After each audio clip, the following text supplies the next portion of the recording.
everybody. I am in the Wind River Canyon here in Wyoming, and it's not far from a small town called Thermopolis. And Thermopolis is famous for having the hot springs, the volcanic hot springs. They've got motels, they've got a state park and everything. It's a small town, but they have, that's what they're famous for. This is just drop dead gorgeous. I'm gonna take it off the stand here for a minute and give you a spin around.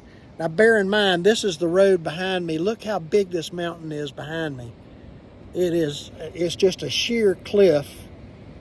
It's gorgeous here, just gorgeous.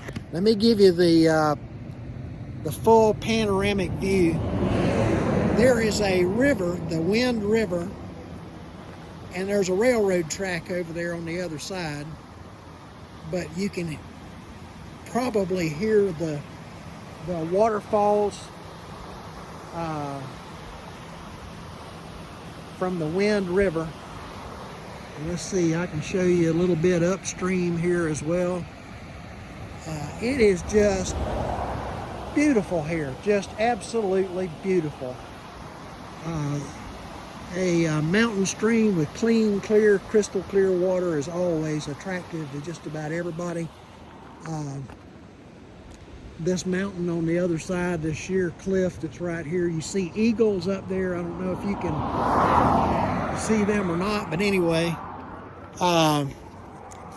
So let's get back to the point of this whole series of 3 that I've done.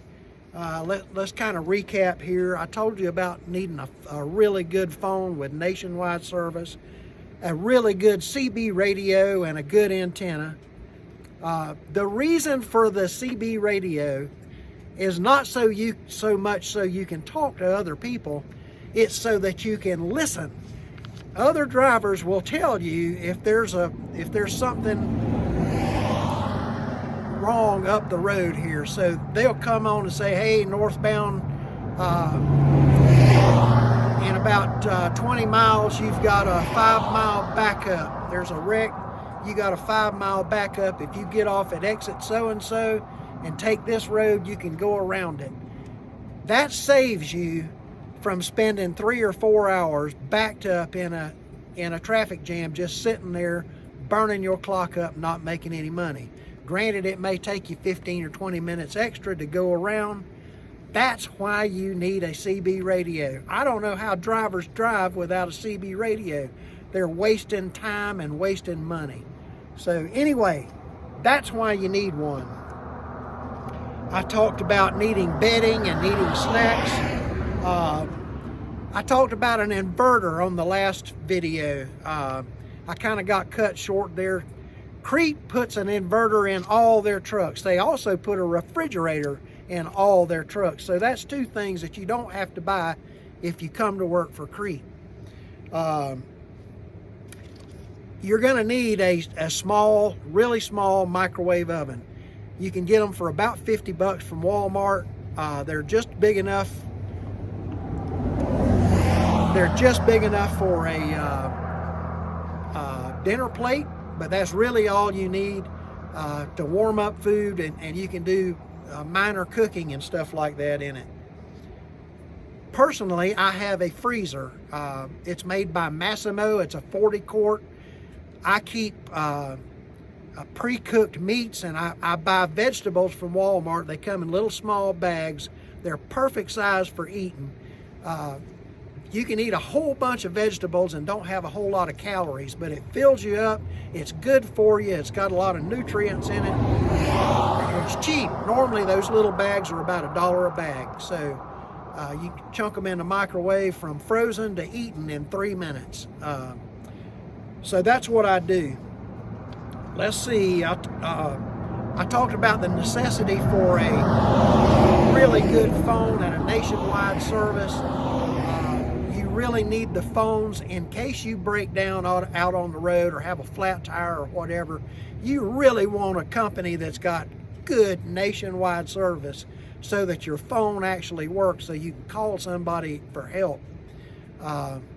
You can also use a CB radio. If there's no phone service, you can maybe get another trucker to phone somebody for you. He won't have service either, but he can go to the next town and call somebody for you.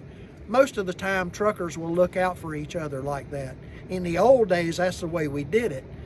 There wasn't a such thing as a cell phone.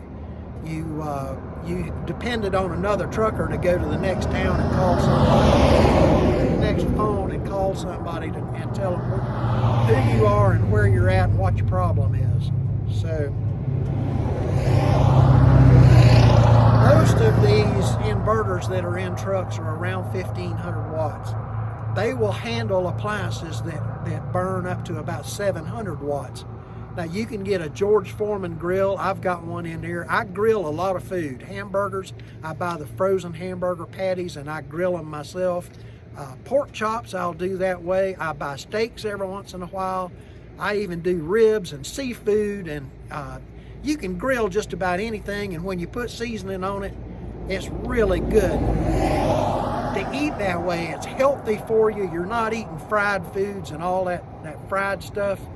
You're not eating a lot of bread and breading. That's where the weight comes on. You see, this shirt is an extra large, and it used to be skin tight on me, and I've outgrown it. I've shrunk down where I've lost so much weight now. I'll back up a little bit more.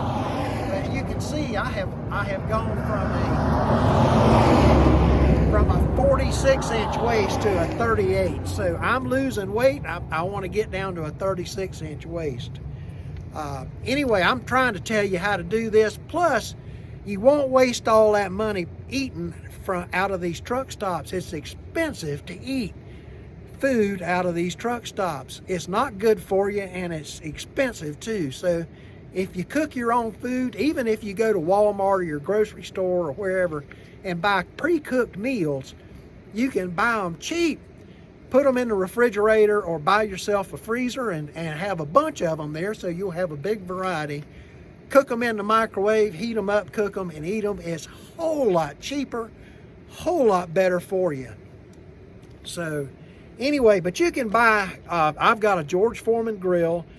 I've got another thing that you can buy at truck stops. It looks like a lunchbox, and you can buy little aluminum foil pans to go in them, and it'll cook a meal. I have cooked chicken and rice in there. I buy the little small cans of cooked chicken and put that in there, and then a box of rice and a bottle of water, and in about 45 minutes you've got chicken and rice to eat. A little bit of salt and pepper and some seasoning in there, and man, you got a good meal. And it's cheap, cheap, cheap. So you can eat cheap and eat healthy. Adding to this video, the thing that you're going to need, some more things that I thought of, is a tool kit. Now, you don't need a full snap-on tool chest and whatever, but you need some minor tools. A small set of wrenches, a socket set wouldn't hurt. You can buy this stuff for, 20 bucks or something. Buy a little small tool kit.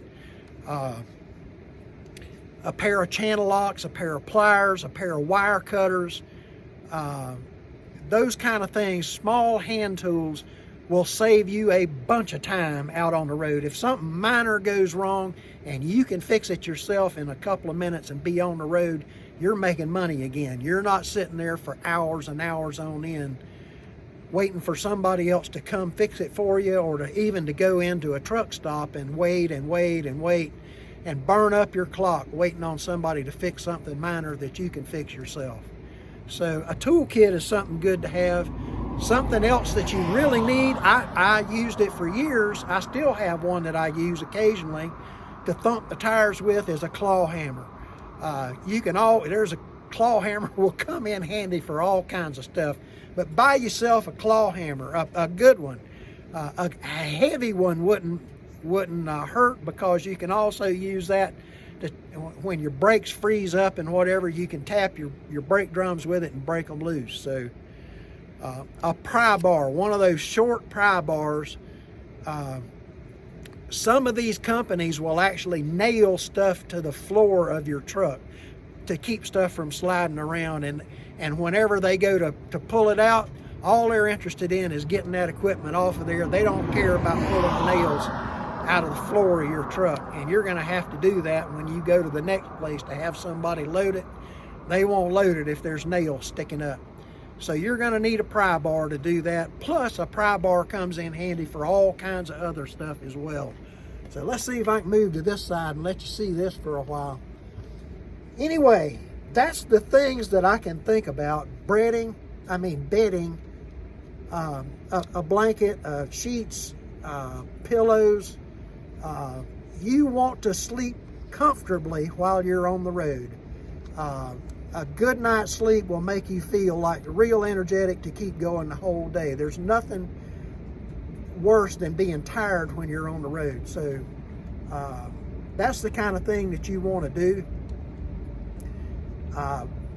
And that's about all the things that I can think of that are really, I consider necessities to driving on the road. There's other things that you're going to find.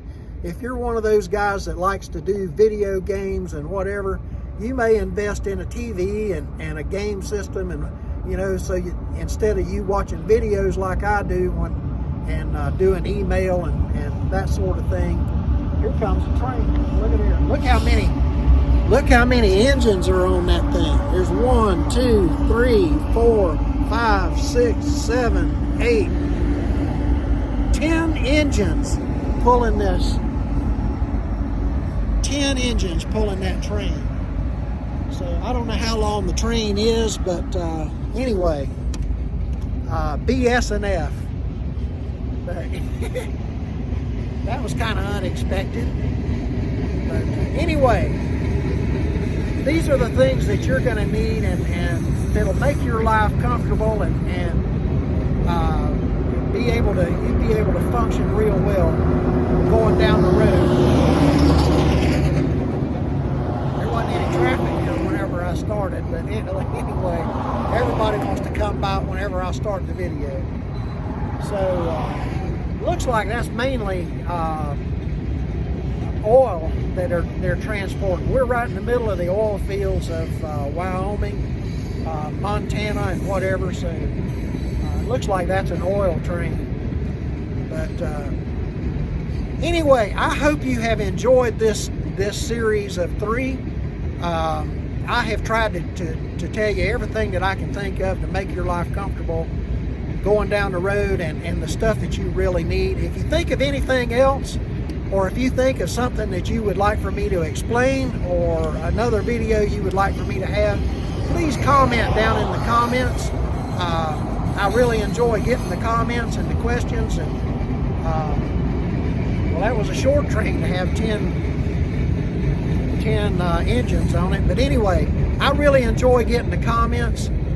Please like and subscribe. If I can get my subscriber count up, I can do longer than 15-minute videos. Thanks a bunch, and I'll see you out on the road.